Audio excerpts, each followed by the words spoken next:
सध्याची सर्वात मोठी बातमी म्हणजे कोल्हापूर महानगरपालिकेतील तब्बल 20 नगरसेवकांवर अपात्रतेची म्हणजेच त्यांचं नगरसेवक पद रद्द होण्याची टांगती तलवार निर्माण झाली आहे. महापालिकेवर सत्ता काबीज करण्यासाठी निवडणुकीपूर्वी जो सत्ता संघर्ष झाला त्याचे पडसाद आता उमटताना दिसत आहेत.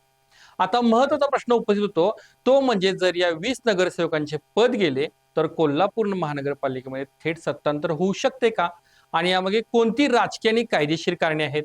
सर्वात महत्त्वाचं म्हणजे या घडामोडींचा थेट फायदा महाविकास आघाडीला होईल का. आजच्या विशेष रिपोर्टमध्ये आपण या संपूर्ण राजकीय नाटकाचं विश्लेषण करणार आहोत. व्हिडिओ शेवटपर्यंत नक्की पहा कारण कोल्हापूरच्या राजकारणाची दिशा या एका निर्णयावर अवलंबून आहे. नमस्कार, मी हर्षवर्धन भोसले, सकलममध्ये आपले स्वागत आहे. सर्वात आधी पाहूया सत्तेचे गणित आणि महायुतीचं 5 जागांचं बहुमत. त्या 20 नगरसेवकांचे पद धोक्यात येण्याने एवढी खळबळ का उडाले हे समजून घेण्यासाठी आपल्याला आधी कोल्हापूर महापालिकेतील सत्तेचं सध्याचं गणित समजावून घ्यावं लागेल. सत्तेच्या राजकारणात आकडेवारीला सर्वात जास्त महत्व असतं आणि कोल्हापूरच्या बाबतीत हे आकडे खूपच रंजक आहेत. सध्याच्या सभागृहात सत्ता स्थापनेसाठी किंवा बहुमतासाठी 41 या मॅजिक फिगरची गरज होती. ज्यावेळी निवडणुकांचे निकाल लागले आणि आघाड्यांची जुळवाजुळव सुरू झाली तेव्हा काँग्रेसच्या नेतृत्वाखालील महाविकास आघाडीकडे 35 नगरसेवक होते. म्हणजेच त्यांना सत्ता स्थापन करण्यासाठी फक्त आणि फक्त 6 नगरसेवकांची आवश्यकता होती. दुसरीकडे भाजप प्रणित महायुतीने सर्व घटक पक्षांची मोठ बांधली, जनस्वराज्याला सोबत घेतलं आणि त्यांनी 46 नगरसेवकांचा आकडा गाठला. याच आकड्याच्या जोरावर त्यांनी कोल्हापूर महानगरपालिकेवर आपला झेंडा फडकावला.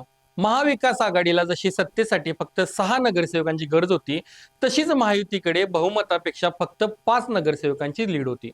म्हणजे सत्तेचा हा डोलारा अतिशय नाजूक पायावरती उभा आहे.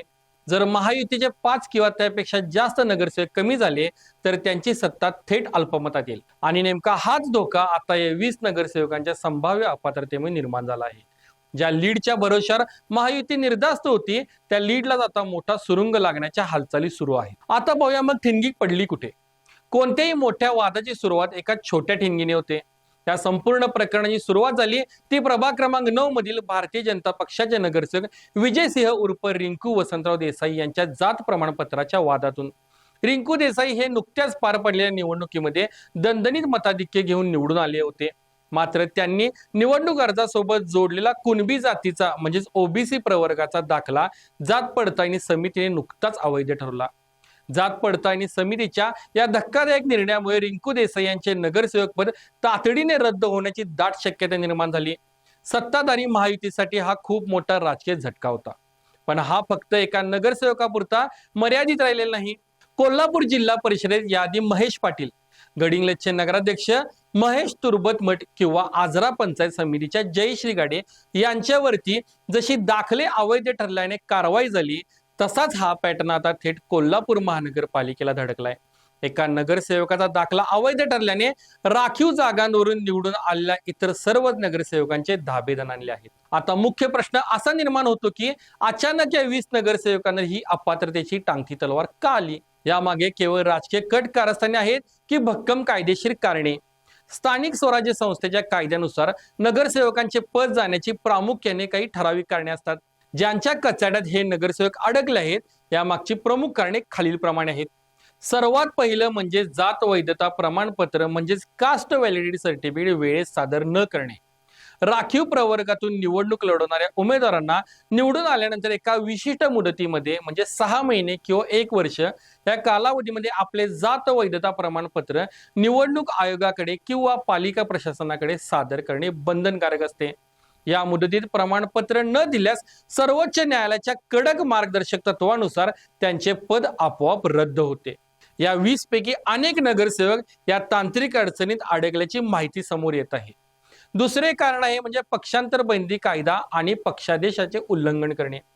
कोल्हापूरच्या राजकारणात नेहमीच क्रॉस वोटिंग आणि पक्षांतराच्या चर्चा रंगतात. महापौर किंवा महत्वाच्या समित्यांच्या निवडीवेळी पक्षाने काढलेला व्हीप डावलून मतदान केल्यास पक्षांतर बंदी कायद्यानुसार संबंधित नगरसेवकावर अपात्रतेची कारवाई होऊ शकते. विरोधी पक्षांनी या कायदेशीर अटीचा अचूक वापर करत प्रशासनाकडे आणि न्यायालयामध्ये या नगरसेवकांच्या विरुद्ध भक्कम पुरावे सादर केले आहेत. आता तिसरे कारण आहे म्हणजे अनधिकृत बांधकाम किंवा निवडणूक खर्चाचा अयोग्य तपशील. महाराष्ट्र महानगरपालिका अधिनियमानुसार जर एखाद्या नगरसेवकाने अनधिकृत बांधकाम केले असेल किंवा निवडणुकीच्या खर्चाचा हिशोब वेळेत व अचूक दिला नसेल तरीही पद रद्द होऊ शकते. या कायदेशीर बाबींकडे पाहता एक गोष्ट स्पष्ट होते की ही केवळ राजकीय पोकळ धमकी नाहीये.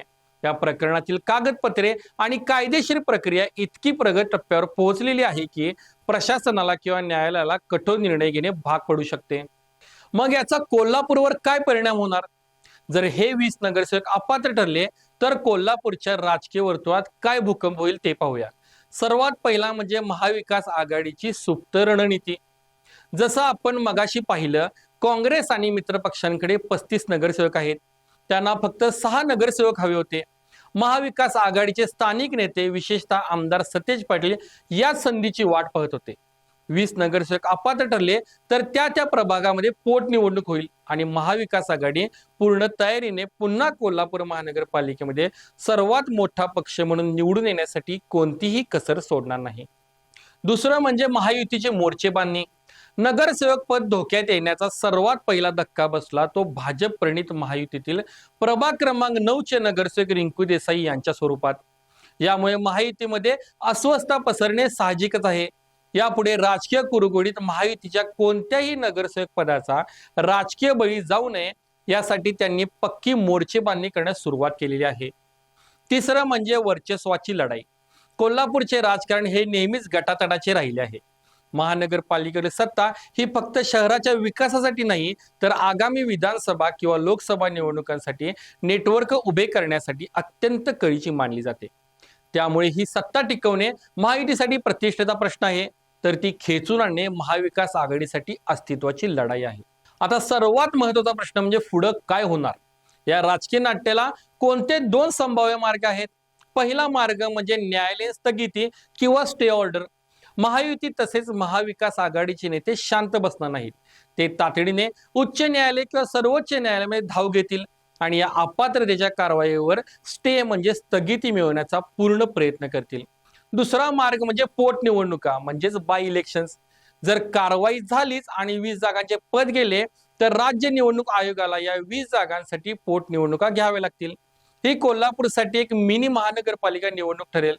सत्तेत राहून विकास कामे केल्याचा दावा करत महायुती जनतेसमोर जाईल तर सहानुभूती किंवा सत्ताधाऱ्यांचे अपयश मांडत महाविकास आघाडी मैदानामध्ये उतरेल. या 20 पैकी जास्तीत जास्त जागा जिंकणे हे महायुतीसाठी अत्यंत आव्हानात्मक असेल. थोडक्यात सांगायचं तर कोल्हापूर महानगरपालिकेमध्ये महायुतीला बळकट बहुमताची अपेक्षा होती पण तसं झालं नाही. महायुतीला 5 जागांचं बहुमत मिळालं आणि सध्याचे वातावरण पाहता हाच त्यांच्या चिंतेचा विषय ठरेल. सत्तेच्या राजकारणात एक आकडा किती महत्वाचा असतो याचा हा उत्तम नमुना आहे. 35 आणि 46 मधील हा जो फक्त 5-6चा फरक होता तोच फरक आता कोल्हापूरच्या राजकारणाची पुढची दिशा ठरवणार आहे. आता महाविकास आघाडीची रणनीती यशस्वी होणार की भाजप आपली सत्ता टिकवण्यामध्ये यशस्वी ठरणार हे पाहणं अत्यंत रंजक ठरणार आहे. तुम्हाला काय वाटतं? या 20 नगरसेवकांवर कारवाई होईल का आणि कोल्हापूर महानगरपालिकेमध्ये पुन्हा कोणाची सत्ता स्थापन होईल? तुमचे अंदाज आणि मतं आम्हाला खाली कमेंट बॉक्स मध्ये नक्की सांगा. व्हिडिओ आवडल्यास लाईक करा आणि जास्तीत जास्त शेअर करा. भेटूया पुढच्या व्हिडिओमध्ये लवकरच. धन्यवाद. In 1981, in the heart of Ichilkaranji, Maharashtra, a sweet vision was born. A vision to create ice cream made with purity, honesty, and unmatched taste. At Old Mumbai Ice Cream, every scoop is crafted using pure milk, fresh fruits, and premium dry fruits. No preservatives, no stabilizers, no chemicals, just pure ingredients, and over 40 years of trusted tradition.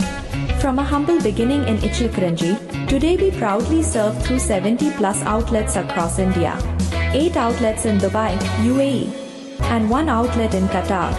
And this is only the beginning as we move forward to expand into multiple countries worldwide. Old Mumbai Ice Cream.